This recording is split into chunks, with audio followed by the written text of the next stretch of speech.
everybody. Welcome back to another episode of Just Two Dads with my co-host, Mr. Shawn Francis. I am Brian Altunian, and it is the Wednesday after Labor Day. And so what that means for most people in the United States is back to school.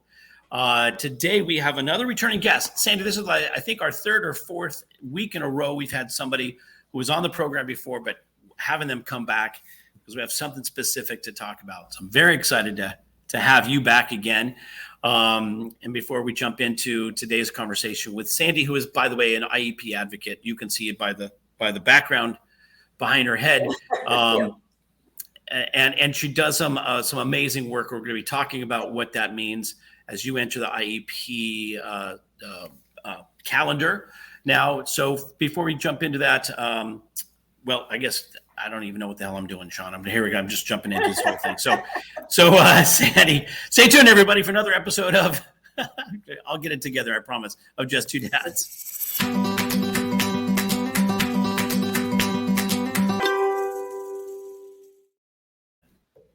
Sorry about that. So yeah, we had a little bit of technical difficulties, which is kind of normal for us because we do this show live, everybody. This is episode, I want to say it's 145, but now I can't even keep count anymore. Shawn and I. When I was going through my calendar and you invited me to be back on, I was so happy to see you guys again. And I realized that the first time that I was on your show, I think was on your 50th episode. Wow. Look at that. We're hitting milestones. Yep, we are. So thanks for having me back. Amazing. Great to have you back. So if you're catching us for the first time, go back to episode 50 and see Sandy. We're going to revisit some of that, but we're going to talk as if. And the great thing about having people back on the show is, and Shawn made this comment last week, is sometimes we're going to hear the same information, but it's going to sound different for some reason. Sometimes it just sounds different as we get seasoned and we start to understand this information, better and better. And hopefully for those that are joining us, that'll be the experience as well. You're going to hear some new information. So I want to thank everybody. If you're catching us live on Facebook, thank you. Put your comments in the chat box there, and it'll go along with the show. That'll end up on our YouTube channel at We Are Just Two Dads. I keep saying it. Our YouTube channel is Just Two Dads. Our email is wearejusttwodads@gmail.com. So if you're catching us on a podcast outlets, whether it's Google or iHeartRadio or Spotify, wherever, and you want to reach out to us, please send us an email at wearejusttwodads@gmail.com. And if you're hearing us WSTX AM radio down in the U.S. Virgin Islands, thank you for making us a part of your listening day. We appreciate you all. Thank you for listening in. Today's conversation is going to be great because, again, as we get back into the school year, new school, maybe your child has got some new accommodations necessary to make their day at school more successful. Some folks don't even understand what an IEP is or what a 504 is or any of the required processes to enable our children who have some learning difficulties or some I hate calling them disabilities, but for lack of a better word, any challenges that make it difficult. Yeah. This is accommodations that make your child's learning experience much more valuable. So we're going to get into that today. Before we jump into it with Sandy, who we love dearly, but not only is she an IEP advocate, but also bilingual. And so for our Spanish-speaking community, it's such an important, it's such a key factor in having somebody who not only understands the process, but speaks the language and communicates in such a way that empowers and informs our parents. So glad to have you back on the show. Before we jump into it, Sandy, I'm going to throw it over to Shawn. Say hello. We're having a little bit of technical difficulties with Shawn's mic. So, but Shawn, besides the technical difficulties, you look fabulous. How are you feeling? Maybe just I wouldn't say defensive, but just, the issue is not my mic. The issue is the service that we use. And I will say to their credit, I'm not going to mention their name because we're still happy with them to this point, and I'm actually on chat with them as we do this. So you too can create and host a podcast. I am doing well and doing great. I'm thankful. A lot to be thankful for. It's been a very interesting year. And with that said, in terms of gratitude and everything, I want to send it's not belated because I obviously told her and showed her yesterday, but I want to send happy birthday to my wife, Laura. Yesterday was her birthday. That always means something. It means twice as much this year. It's been an interesting one, to say the least. But I want to just jump right into our time here today. Again, we've had a couple people that are returning to the show. So we won't go down the usual road in terms of your origin and where your superpowers come from. They can go back to episode 50 and see that. But our guest today is someone who is an IEP coach, a warrior, an advocate, and then some. And that is none other than Sandy Santeiro. Welcome, Sandy. Thank you, gentlemen. Thank you so much for having me. And it wasn't only the 50th anniversary episode, but I was remembering that I was also a part of your Someday is Today Summit that you all That's did. right. And that was right. That was so exciting to be a part of that, where you had just collaborators from all different walks of life supporting families and of those that have different needs in all aspects of their life. And I'm just so happy to be able to be a part of this and to contribute and offer my perspective as not only a parent of an autistic young man, but as an IEP advocate and coach, which is what kind of fuels my fire. So it makes me tick. And I absolutely That's awesome. do. That's awesome. Thank you. Thanks for mentioning that.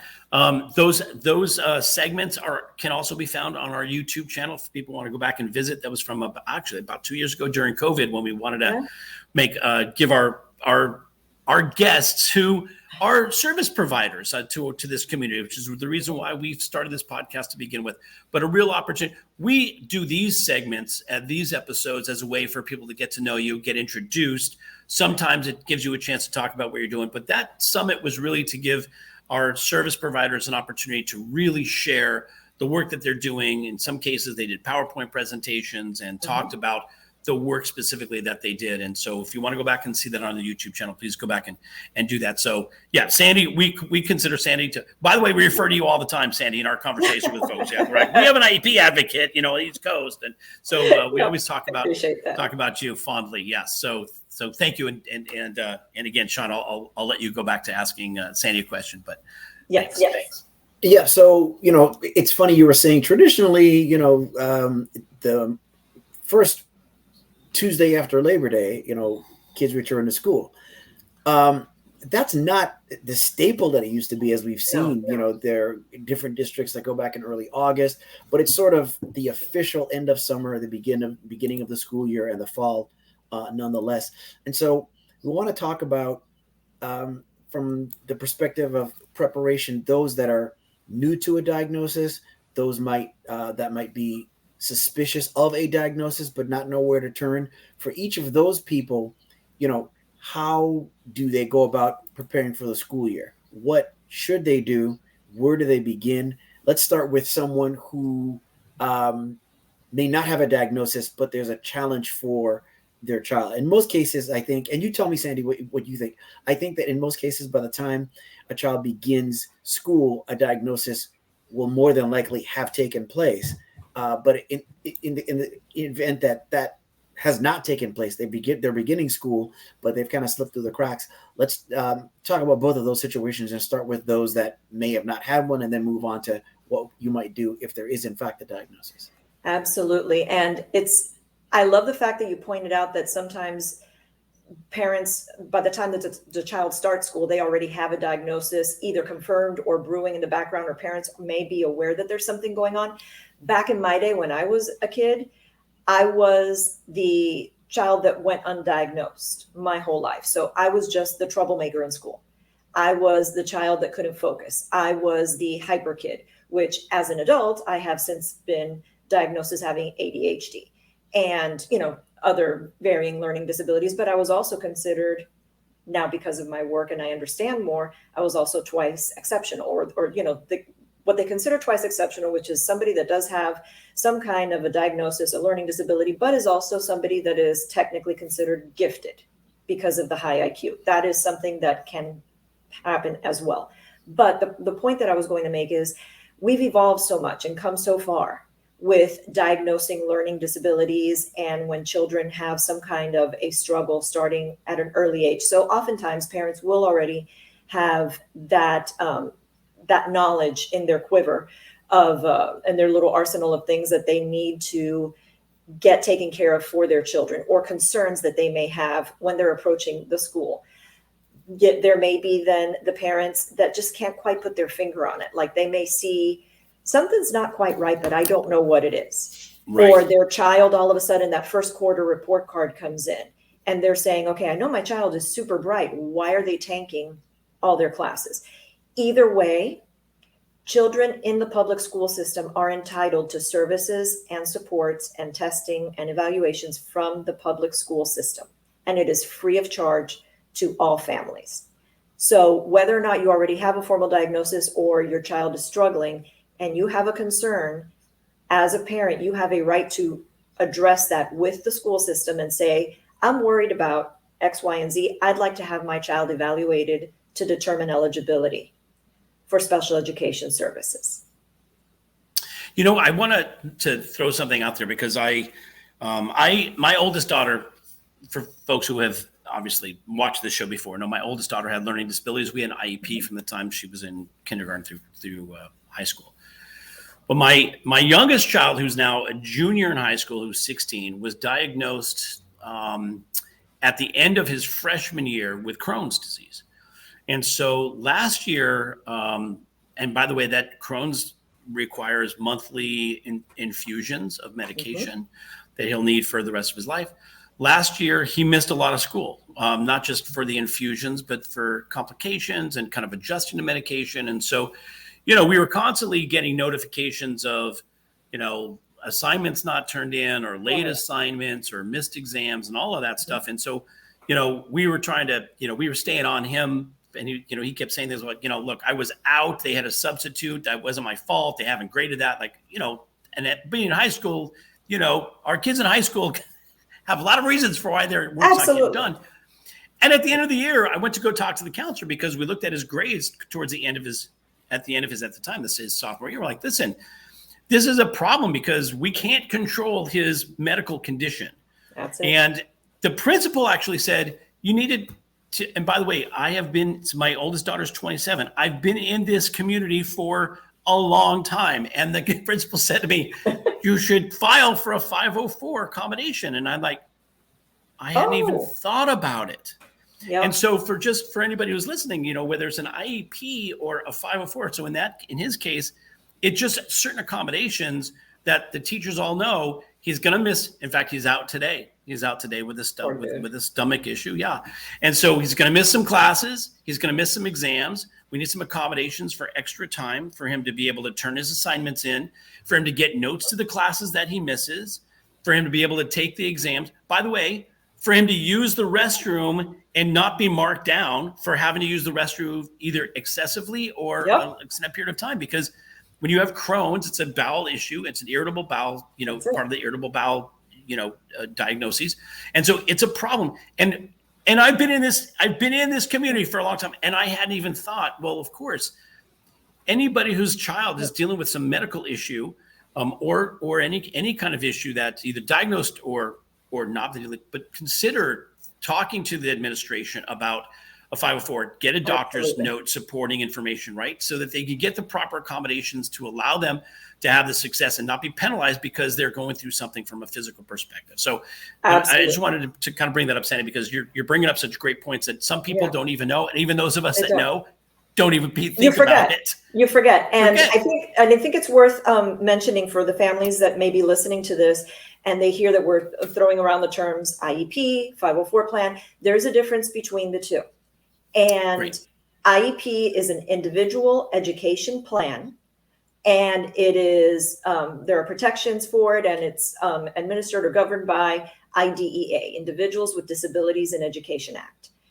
A 504 plan is accommodations and its protections under the ADA, Americans with Disabilities Act. The difference between the two, they both provide for accommodations, for supports within the academic setting.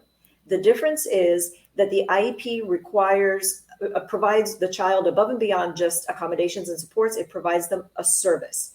somebody that is working directly with the student, either to provide academic supports, to provide a speech therapy, to provide an occupational therapy, to provide instruction in executive functioning skills, deficits for remediation in math, just anything that someone is actively working with your child to teach them a skill, that would fall under the IEP. Now, the difference between the two is primarily that it's the service component. The eligibility for them, where is the gray line? Anyone can apply for either the IEP or the 504 plan. The distinction would be whether your child's diagnosis is a medical one, like Crohn's, like asthma, like anxiety, or anything like an actual diagnosed disability such as autism, cerebral palsy, just anything else. There's just the whole gamut. The difference is the academic impact, or how it is impacting whatever this diagnosis is, how it is impacting the student's ability to access their education, access their educational environment, access their school day, access the curriculum. So that's where you have to meet with the school team to say, I need to, so in your son's case, was the impact such that the accommodations were enough to provide him that additional support to get him where he needs to be? Or was he requiring somebody to actually work with him to teach him that skill? So that's, the difference between the two. I'm so glad that you put that distinction. And again, I'm just going to echo what Shawn has said the last few times, is that we had you on before, and I've learned something new this second time around. So I'm glad that you put out that distinction because again, I think, by the way, I think a lot of our students who, especially if you're in, actually it doesn't matter, any age, K through 12, if you went through the pandemic and the added stress, the added emotional impact, the added mental health crises that we have in this country, actually and around the world, it is possible that your child needs some additional support. And whether it's services or accommodations, whether it falls under an IEP or under a 504, it is definitely something worth looking into and exploring and discussing it. Some school districts in some states, it's a lot easier than in others. So every school district and every state manages these differently, even though the ADA and IDEA are federal, they still kind of manage the access to the school district and these kinds of accommodations a little bit differently. Right. So, but I thank you so much for making that distinction, because it's a really important one and something that hopefully folks will look into to support their child. Our goal at the end of the day is to make our children successful in their education and obviously in life as well. So that's phenomenal. I also wanted to point out real quick that, and this is something that I get a lot of questions about when I speak with families, a diagnosis does not automatically guarantee eligibility. So, and there is a difference between a medical diagnosis and its academic impact. So again, I'm encouraging families. So just because your son had that medical diagnosis of Crohn's, once you and your family reached out to the school team and said, listen, we're realizing that our son is really struggling in these areas. We'd like to have a meeting to discuss this and determine his eligibility. It's still a team decision, and there are steps and procedures to go through to determine whether or not your child meets the eligibility criteria. So sometimes I'll have a family that'll approach me and say, my son's autistic. Why are they denying that he needs an IEP? Well, is he struggling in school? Is it impacting him adversely in school? A medical diagnosis, just because your doctor writes a prescription for give the student an IEP, there's still specific procedures outlined by the districts to determine eligibility. For sure. We in our case, we got a doctor's note and we submitted that, and then they sent us the 504 paperwork, and they have to talk to the teachers and then talk about what that would look like. And then they're going to call us in for a meeting to talk with all of the teachers about what that would look like for Blake's situation. So yeah, this is, again, such great information for us and for people to know that, how to be advocates. And the thing I love about the work that you do, Sandy, is that you operate as an advocate for families, and people can hire you for your services and access your site. I'm going to put your site up on the screen, and we'll put it in the in the chat as well. So SandySanteiro.com. Santeiro, that's the English translation of Santeiro. Yes. Santeiro. So people can find more information about you and services you provide. But again, you're such a wealth of information, and they can follow you on Instagram as well. Yes, so I just want to say that, and just as it relates to me personally, thank you for that, and it helps to give clarity and perspective. And honestly, in high school, when grades are going to be determine whether or not you move on to college or what kind of college will be put in, there's a lot of extra stress and pressure on our children to perform. And if again, if they physically can't, if asthma keeps you out of school during exam week or whatever because you have an asthma attack, or there should be some sort of accommodation, and at least parents should know to ask. So and the 504 accommodations, IEPs provide a student services all the way through the end of high school, 12th grade graduation. Once they graduate and they move on to college, the 504 kicks in. So a student, even all the way through college, is entitled to accommodations. Those ADA 504 accommodations, they are entitled to receive those additional supports. So for example, my daughter had a 504 all throughout high school. She was able to, one of her accommodations was extended time for tests. She was able to utilize that for, we applied to College Board to get the accommodations approved, and she had extra time for her SAT tests, for her AP exams, for all the ACT testing, and even into college. She was able to utilize those supports. Beautiful. That's awesome. So I have done a lot of talking in this episode so far, and that's rare.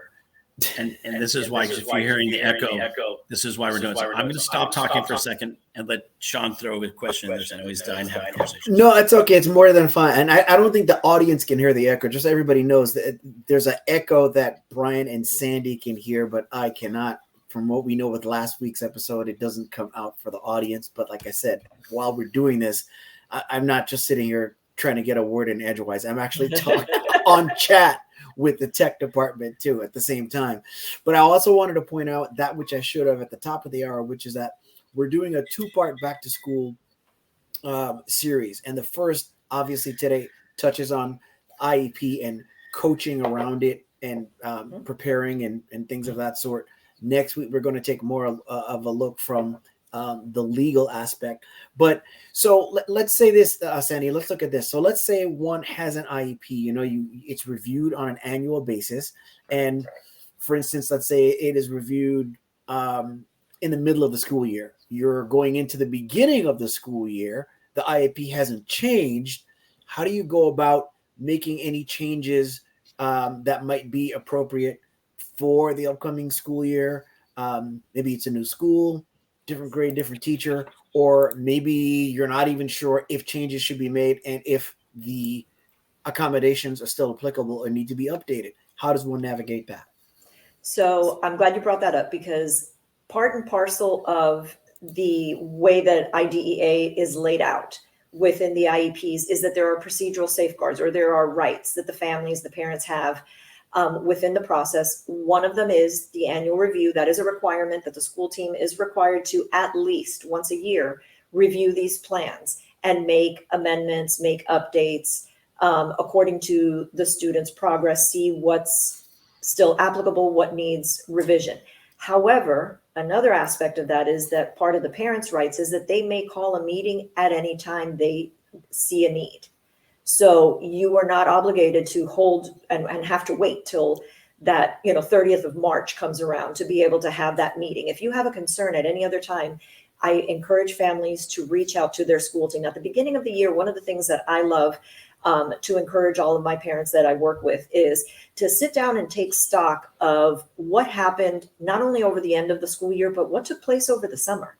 Depending on what your child's age is, especially when we're talking about the elementary age kids, and depending on the nature and the severity of what diagnoses they have going on. Sometimes you may have noticed a regression over the summer. Sometimes you may have noticed that your child has really developed a new skill and has made some great strides and make gains. So just, start a notepad of, what are your concerns now based on what happened over the summer, what happened over the course of last year, and how is this relevant to moving into this coming school year. Then pull out that IEP. Every parent should have a copy of your child's IEP. If by any chance you do not, reach out to the school team, ask them to email you a digital copy, and take a look over it.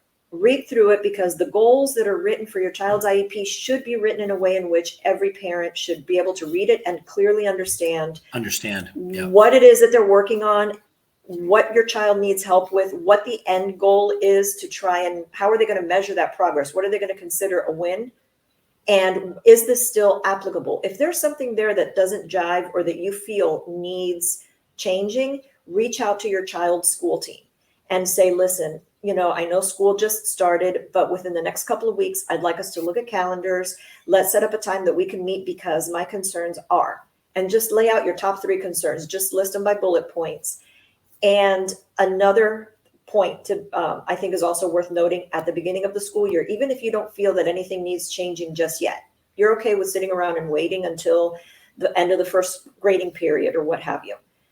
Do not automatically assume that every student working or that every staff member that works with your child has seen their IEP or their 504 plan.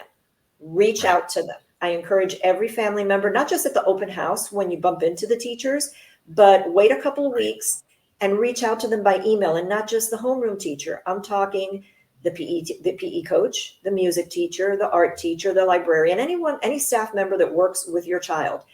Give them a shout out and say, hey, by the way, did you know that my child has a 504 plan? Here's a list of their accommodations that they may need access to in your classroom. Yeah, brilliant. I think that's a great idea and a great reminder for folks. Sometimes we take this, in a little bit passively as parents, unless we're really on top of our kids and their homework and their assignments and everything. I will say this, with, one of the benefits of the pandemic was not only remote learning, but also the implementation in many schools of things called Schoology and other services and other platforms where, assignments are put out there. Parents can have access to it, so they know what the child's supposed to be doing, and then enables the child to upload or to turn in their assignments electronically. And so sometimes those are great ways to monitor progress. What we found, interestingly enough, was that was great for us to have access, and also very frustrating, because we're not in the classroom, so we still don't know. Right. And we had a situation where my son said, look at you missed this assignment. It was like 24 out of 100 points here that you've already missed. He was like, Dad, I enrolled in that class, and that I enrolled in my original class, and they just switched me into this class. They gave that test out the first week of the semester. I wasn't in the class at the time. And so simple things like that, right, where you don't even really know, but by managing, and for those who are seeing us live, we've lost Shawn for a second because we're trying to solve his technology issues. But just knowing that, again, as a parent, it's not when it comes to your child's schooling, it's important to take an active role and not just a passive role, and look at what your child is doing, because it also gives you something to go back to the teachers and say, hey, we've noticed on this assignment list that this is there. Are you familiar with Blake's 504? Are you familiar with my child's IEP? Correct. And, have you taken that into consideration? And if so, is there some other thing that we can do to make sure that they get proper credit, or that they're given enough time? So again, great reminders for folks. And Sandy, are you seeing now that we're, again, back in school, and to Shawn's point, not everybody starts, but by the time Labor Day comes around, most schools are back in session in the fall. Have you found, after this, in now us living in this post-pandemic world, have things changed in the IEPs and in 504s for families, to accommodate things that maybe we didn't see prior to the pandemic? There have been significant changes. The world of special education has long had challenges. Sadly, the pandemic, as with many other aspects of our life, have heightened some of those challenges, and in many cases made them worse. We have seen challenges in staffing. where, the teachers and the support staff are just not there. So you may have a student who has an IEP that requires all of these specific services, including sometimes a student that needs the one-on-one paraprofessional that is working with them, the one-on-one aid, and the school is trying desperately to fill that position and people are just not applying. So there's challenges from a perspective of personnel, but there's also been challenges from the perspective of the student and the way that our society has slightly shifted, where not having continuous access to the educational environment for the past, for that year and a half, 2 years, has made some significant impact, not only academically, but socially as well. And it is also worth noting that IEPs support a student. The students are supported in the school system, not just academically. They are supported in areas of anything that just encompasses the whole student. So we're talking communication skills. We're talking adaptive needs, independent functioning, executive functioning skills. We're talking social and emotional skills. Yeah. Then we're talking communication. We're also talking the health impact, like in the case of your son or any other students that have healthcare needs. So yes, there has been a significant impact, but at the same time, there is also, which I think is a good thing, has been a heightened awareness of these issues. And when knowledge is power. And when you know that there are issues in these areas, it gives you an opportunity to say, how can we fix this?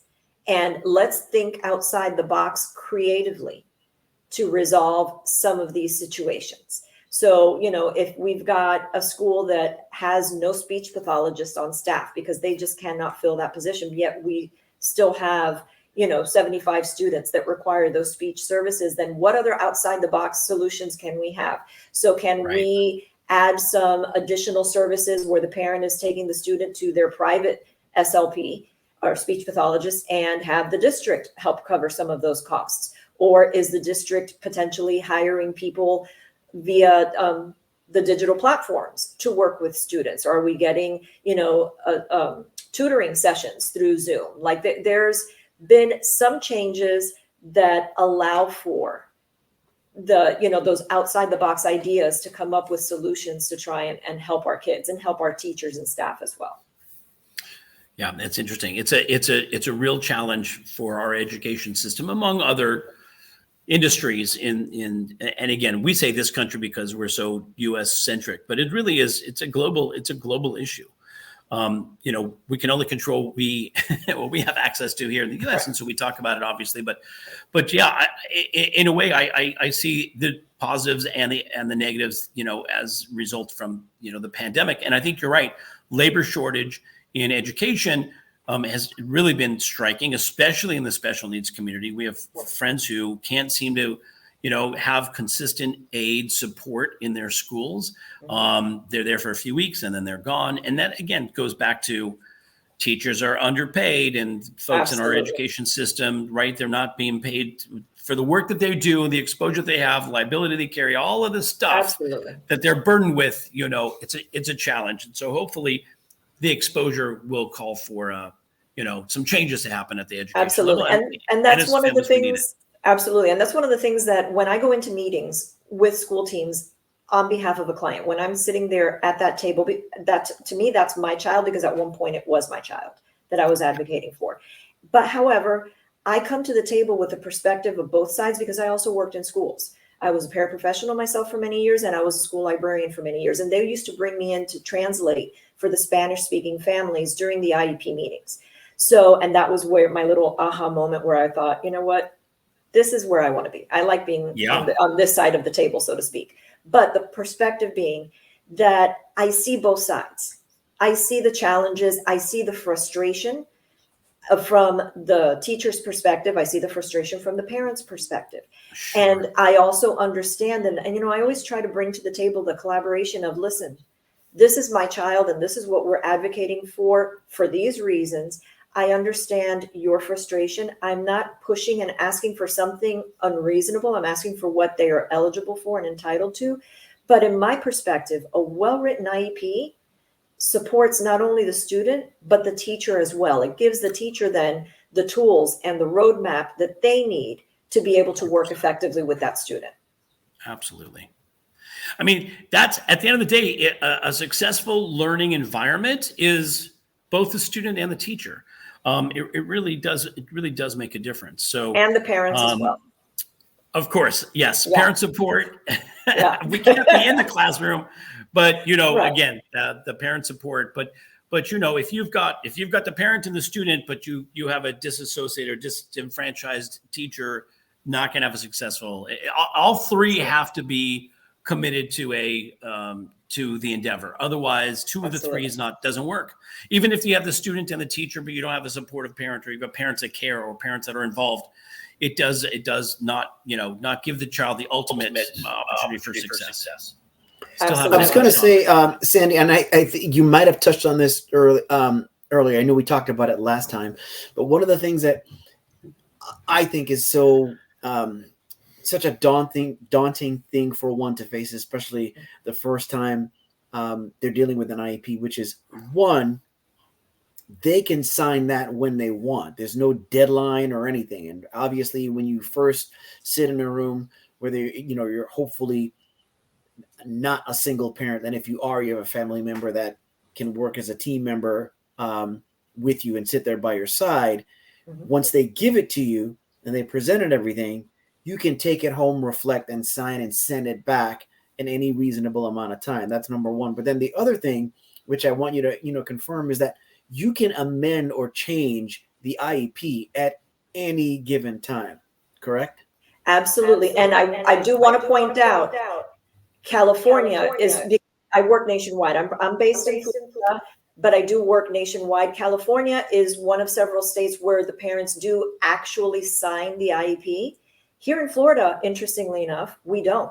Parents don't sign the IEP. When the meeting is finished, what the parents technically sign here is just a meeting participation notice.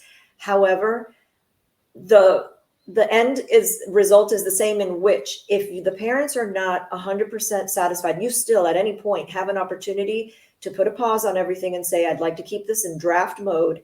Let me take this home. Let me reflect on it. Let me think about this. Let me read through this. Let me make sure I understand everything. Let me make sure that my concerns are answered, that my concerns have been validated, that they've been addressed, and that I am in agreement with this plan before I agree to let you finalize this document for my child. Now, there are some exceptions to where the school does have, within the rights of the whole process, where parents have many, many rights, the school also has a certain number of rights as well, in which if they can demonstrate that they've made reasonable attempts to engage the parent, or to get the parent to agree, or to get the parent to come to a meeting of the mind, so to speak, with this plan, and the parent still refuses, there are some special provisions in there in which the school team can say, well, we as a team agree that this is what the student needs. And now that puts a whole new thing into play, where there's, like a 10-day window in which the parents can, take it further and potentially look at, some remediation to prevent that from taking place. And in that case, the school is basically saying, this is what we recommend, and this is when we're willing to provide this support. And, we're making this commitment. In a way, it's kind of a CYA for the school, because then the parent can't come back and go, my child didn't succeed because of something that you did or didn't do, right? In a way, they're like, look, we put all these accommodations together. We put all of these recommendations forth, and you, as the parent, did not, adhere to this or accept it. And so, I mean, unfortunately, I hope that's a very rare situation. I mean, it happens sadly more often than you think. However, the point being, and I keep saying the point being, but at the end of the day, the parents have an equal voice. The parents are an equal member of the IEP team. It is very intimidating, as Shawn pointed out, when you're sitting across the table from the academic professionals that work with your child, and you're confused, you don't understand, what's going on and what it is that they're talking about, it's intimidating. And more often than not, parents will sit back and just nod their heads and agree to whatever the school team is saying, not recognizing that they have an equal voice in this process and in the procedures. And they have opportunities to provide their input, to ask the questions. And when you do have a disagreement, there are remediation, there are options out there for you. But the key takeaway for all of this is, in my opinion, documentation. If the school team is covering themselves by documenting, this is what we're recommending, the parent is refusing to sign it. Parents, the flip side of that is, if you have requested something that the school team disagrees with, then you specifically request, can I please have that in writing? That I requested X and you denied that, or you said that you didn't agree, and give me cite chapter and verse as to why. Yeah, and I think that's an important thing. And we talk about this aspect, what I'm about to mention, quite frequently in our episodes, that would, depending on how long it's been since the child's been diagnosed, parents process this information, and there's so many emotions and so many things that a parent goes through, that if you're close to diagnosis and then you're sitting in an IEP meeting and you're still processing, like, what did I do wrong? What did the doctors do? And you're still thinking like all that. It's totally for sure. Emotional. Yeah. And then the school is like, oh, this is what this child needs. And you're like, well, sometimes it's just overwhelmed. So the idea that what you've said is that not only do you have a voice in it, but you don't have to take it all in and don't have to be forced to sign anything right away. And even if you did, you can come back and revisit. Absolutely. With the clear mindset. But I also think that if you're brand new to the diagnosis, or in the earlier stages, the first few years, and you're going through IEP, to have somebody like you in that meeting, or an attorney in that meeting, is so critical, because if you're not armed personally with the tools to understand the processes, that you want to bring somebody in who can sit and go through that process with you. Am I right in saying that? Having Absolutely. Absolutely. And, I always like to point out to families, I'm not an attorney. I don't play one on TV. I happen to be married to one, but and even though I feel like my name deserves to be on the bottom of his diploma, because I was up late at night with him. I hear you. But I hear you. I am not an attorney. Advocates, I am an advocate. I am an IEP coach. I have done this now. I started dipping my toe into this world 18 years ago, when my son was a little boy, and I sat at that first IEP meeting trying to get a plan in place to help my child who was struggling in school. And I was told, okay, yeah, he's got the autism diagnosis, but he's not messed up enough to qualify for an IEP. Those words almost took me out. I'm Cuban, so I was very grateful that my husband was sitting next to me, because he kept me from flying across the table and scratching out eyes. But it was just such an emotional thing. And that was it was an aha moment for me, like, no, they did not just say that. And what do I not know about this? So that's when I first started diving into this world. And, I realized, okay, that's where I first learned there's a difference between a medical diagnosis and educational eligibility. And I, started diving into this and learning, and all the different continuing education courses that I could take, and mentorships and things. And I'm always striving, always learning. I've done this now professionally for 8 years, where I've worked with families. After working in the school system, I said, you know what, this is where I want to be. I want to be on this side of the table. But again, going back to the parents' rights, one of the things that is clearly outlined as a parent's right is that you're entitled to bring whomever you wish to these meetings with you, whether it is your best friend to hold your hand and keep you calm, whether it is your child's grandmother, whether it is your private speech pathologist or your private ABA therapist, or an advocate like myself, or, if things really escalate to that degree that you feel that you need legal representation and you'd like to get a special education attorney, then absolutely, those are rights that the parents have in this process. When I work with families and I am at that IEP table with them, whether it's virtually through the camera or whether it's literally sitting shoulder to shoulder at that table, it gives the parents, not only am I able to coach them behind the scenes to let them know this is what to expect when you get to the table. This is when you told me that these are your concerns, this is where I agree with you. And this is where I think we need to our game plan, how we need to approach this, versus, you know what? this is really not, educationally relevant, and there's going to be a difference here where we need to just kind of dial this back a little bit. But I can also be the one to ask the questions. Let the parents sit back and be mom and dad. They get emotional at that table, and that's okay. I can jump in and, for lack of a better phrase, take the heat for a little bit to make sure that everybody is being heard, that the parent is being heard, that the questions are the hard questions are being asked, but to also make sure that that parent is understanding everything that is being said to them and being proposed. Sandy, we make it sound like the IEP meeting is an adversarial meeting. There's always, people sitting on opposite sides of the table. It's really more of just a negotiation where there's a win-win, right? It should be. Really, it can be adversarial, but it shouldn't be adversarial. It shouldn't be. And that's one of the things that and there are many advocates out there, and there are those that have had that really go sideways, and things can go sideways. My approach, and it's not to say that it's never happened to me as well, my approach when I first go into these meetings is collaboration. Collaboration. We're here for Will, using my son as an example. We're here for Will, but I'm also here for Miss Jones and Miss Clark and Miss Sanchez, who are his teachers, because I want to make sure you guys have the tools that you need to be able to support my child. And let's work together. I want you to understand what it is that mom is saying that she needs for her child and what she's seeing. How can, do you guys see this at school? Let's work on this together. How can we come up with a good, solid plan to help both sides? But communication is key. Yeah.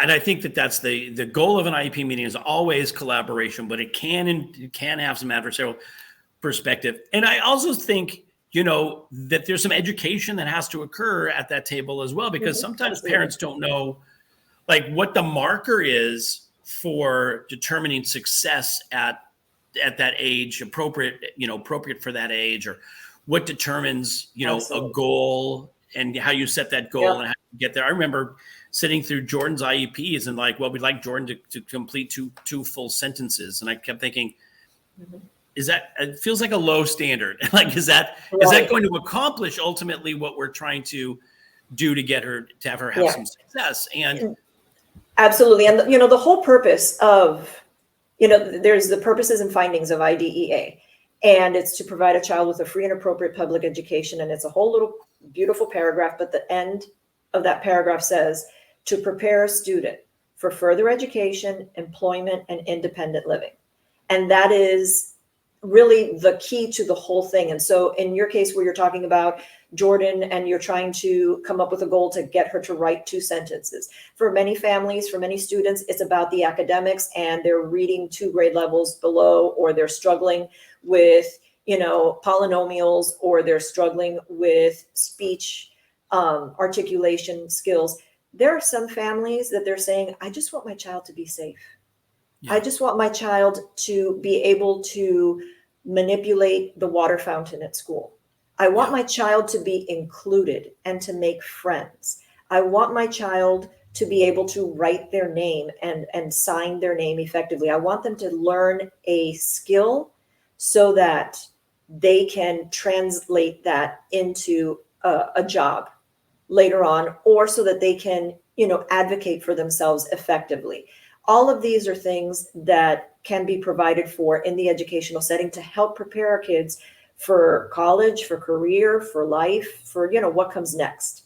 And that to me was really, really brought home within the last handful of years, because that's the part I'm living now. My son's 25 years old now. Jordan, she's a grown woman now. This is the part where we're living now, when we're realizing, what came before that could have, would have, should have, help set them up for success in the future.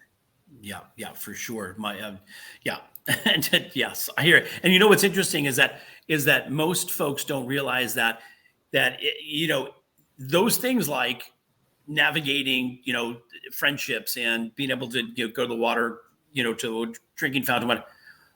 Our children all learn that in school. Like they all actually learn that. Sometimes it's just not like written out as a goal, but in essence, that is really what our children's socialization, as much as education and physical, physical education, all that is part of our learning process. That's the other thing I just thought of too, which is, those that follow the show and are familiar with Brian, and I know that we work in financial services, and one of the things that we cover is working with estate planning attorneys to put together estate plans. And when it comes to a will or trust, a special needs trust, people forget you can get as specific, can and should get as specific as you want to when putting those together. IEP is no different in that regard. And I'm not saying to go in there and ask for the moon, but there is a book actually called, I forget who the author is. It's called How to Ask for the Moon and Receive It. But the truth of the matter is, and if you don't ask, you don't know, and closed mouths don't get fed. And if it's a reasonable request, then it's probably something you should have, and you can explore how to go about getting that. If it's something where you feel, I don't know if we're going to get this or not, but I sure wouldn't mind asking, you go ahead and you ask and you find out. But to your point, Brian, with regard to the water fountain, if your child has social anxiety or social challenges where that's not a part of what they do, not only is it okay to request that, but we should. And this goes back to our conversation about there not being any such thing as special needs, only human needs. They need to be seen, to be heard. There might be special accommodations by which to get those things, but everybody needs the same thing. And what happens is we all need purpose and fulfillment in life. And in most cases, we go through life walking through it with our eyes closed on a familiar path. Therefore, the eyes don't even have to be open. So as a result, we're very reactionary as opposed to intentional. And so when it comes to the IEP or life or anything else, be as intentional as possible. Sit back and think, okay, what do I really want things to look like for my child in terms of their day? And I'd also like to go ahead, Sandy. Well, I was going to say, and I'd also like to challenge the educational teams and staff that may be listening to this, is that we are also supposed to presume competence when writing these goals for our kids. So it's not a matter of watering it down and having it be, the lowest. We're not lowering expectations by writing these goals for our kids. It's a matter of also presuming competence and trying to help them be the best version of themselves. Right. When they become an adult. I once had, talking about when things go sideways, I once had a middle schooler that I was working with that had significant needs. And when I was asking for a goal to just help her be able to effectively write her name, the occupational therapist said, well, I mean, if you look at her cognitive profile, that's not really realistic. She may never get there. You could have knocked me over with a feather. I mean, the look on everybody's face on that across that screen was everybody was just like their eyes were this big. And I said, I'm sorry, we're supposed to presume competence. Just because she can't do it right now doesn't mean that we are not obligated to help her get to 100%. That point. So going back to what Shawn was saying, ask for the moon. Absolutely, because we want to help prepare this child for their future for when we as parents are no longer there. And what can we do to help set them up for success? Right. And if that's not a goal, and if that's not a goal, then what are we doing? Right. Exactly. And then the thing is, if someone says they may not get there, you know what? You're absolutely right. They may not get there, but they will not get there if we don't try. So just like you're trying to, we think of in the field of personal development, self-help, whatever you want to call it these days. We have these vision boards and dream boards, live life intentional and everything. So, step back, think about what you think about, do some conscious thinking, and you stop and think about, well, wait a minute, what do I want my child's day to look like in school from beginning to the end of class each day? Absolutely. And that's what the IEP should look like, and that's what you fight for. Absolutely. Yeah. Sandy, this has been great. I've really enjoyed having you back on again. By the way, we say this every single episode because it's the truth. Every episode, our hour goes by so fast because it does, especially when it applies to the stuff that we're dealing with on a daily basis. So, we're like, oh my God, we're just like hungry for information. So having you on here again has been such a joy. And I want to, again, remind everybody, sandysanteiro.com is her website. Reach out to Sandy. She works across the country. She's a phenomenal advocate, and especially if you have folks who their main primary language is Spanish, you definitely want Sandy's support because this should be a collaborative effort no matter what language you speak. Absolutely. Your child is entitled to an education in this country, no matter what. And so reach out to Sandy. get some support. So, and we're gonna wrap by, we're gonna ask you a question, Sandy, that we ask everybody at this stage. Always ready. And I always love collaborating with you Okay. guys and having this chance to chat with you guys. So come on, hit me with it. What is it? Well, this is the portion of the show where we always ask, our ability to change the world is tied to our ability or a willingness to change ourselves. So with that said, give us just one example of a thought or a belief that you once felt strongly, but now no longer believe to be true. I'm curious to see if the answer is the same as it was last time. I don't remember what I said last time, but I will say for a fact that one thing that has come to my forefront within the last handful of years is that I no longer believe that I alone cannot make a significant impact in this world, because I absolutely most certainly can. I not only when I think back to the students that I used to work with in school, the kids, friends of my children that when I volunteered in school, when I was the teen mom on the track team, people in my community that I have helped, organizations that I've partnered with through this world, and the many students that I've helped as an advocate around the nation. I just recently last year had a couple of students that I worked with ever since they were in elementary school, graduate high school. And to know that they have made it, to know that they graduated high school and are starting off their college careers, that just, I have to sit back and think, I touched those lives, and I absolutely can make a difference. And having opportunities like this, when you also graciously invite me, into your platform and into your worlds, to have this opportunity to speak to so many other families, it lights my fire. Makes me tick. Yeah. That's beautiful. And it's a blessing for us as well. So when we get value out of it, selfishly, we get a lot of value out of this as well. And I'm so glad that it'll have an impact, and it is meaningful, and you do make a difference. You've made a difference for me personally, this episode. And we always say, like, if anything that we do changes one life, then that's the place to start. So thank you so much, Sandy. And thanks again for having me, guys. Yeah. So and I have to say, Shawn, feliz cumpleaños to Laura. Yesterday was your wife's birthday. Today's my daughter's birthday. So they're fabulous Virgos. Virgos rule. I'm the 20th, so we love that. Thank you so much. I miss it by a couple of days. So that's awesome. So I just want to thank you, and don't go anywhere just yet. But I want to thank everybody for listening in. If you're catching us on podcast outlets, or if you want to see this again or replay, or you want to see something, go to our YouTube channel at Just Two Dads, and send us an email. We are Just Two Dads. It's all one word. We are Just Two Dads at gmail.com. And yes, I know I was getting there, but for dads, Shawn and I host a dads of special needs children. We do a support group called The Den. We meet on Zoom every 2 weeks on a Sunday morning to talk about these kinds of things that are, that we're all going through as men. It's a little different perspective than what our moms go through. So join us. There's a link on the page on the screen. And also in the show notes to join us. Just fill out the form. There's no fee to join us. Join and be in conversation with us. I want to thank Billy Footwear, who creates adaptive footwear for our children that have difficulties putting their shoes on. It's a phenomenal organization, and Billy Price, the founder of that company, his story alone is worth visiting BillyFootwear.com. So I encourage you, get 10% off if you do we put that up in the chat? Shawn put the link in the chat. Click on the link; it'll be there for you to get 10% off any purchase at Billy Footwear.